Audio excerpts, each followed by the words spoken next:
Саламатсыздарбы, урматтуу биздин каналдын көрүүчүлөрү. Кызыл квадрат каналында жаңылыктар топтому. Эгер сиз биздин каналда алгачкы ирет болсоңуз, анда подписацияны басып кетсеңиз болот. Сербиянын баш калаасы Белград шаарында өтүп жаткан чоңдор арасындагы бокс боюнча дүйнө чемпионатында кыргызстандык үч мушкер чейрек финалга чейин жетти. 48 кг салмакта беттешкен Мирлан Түркбай уулу эки атаандашын утуп чейрек финалга жетсе, ошондой эле 54 кг салмакта Санжар Сейдахматов жана 80 кг салмак ченде беттеш өткөрүп жаткан Өмүрбек Бекжигит уулу дагы эң мыкты 8 мушкердин катарына кире алды. Бүгүн 2 ноябрь күнү Санжар Сейдахматов франциялык Билал Беннам менен жарым финалга чыгуу мүмкүнчүлүгүн талашат. Ал эми Мирлан Түркбай уулу грузиялык Сахил Аллахвердови менен таймашат.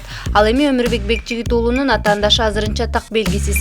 Ал эртең же бүрсү күнү рингке көтөрүлөт. Эскерте кетсек, Белградда өтүп жаткан дүйнө чемпионаты кыргыз мушкерлери үчүн эң ийгиликтүү чемпионат болуп калышы мүмкүн. 3 мушкерибизден жок эле дегенде бирөө жарым финалга чыкса, автоматтык түрдө медаль утуу мүмкүнчүлүгүн алат. Буга чейин чоңдор арасында эгемен Кыргызстандын тарыхында дүйнө чемпионатынан байгелүү кайткан боксчубуз боло элек болчу.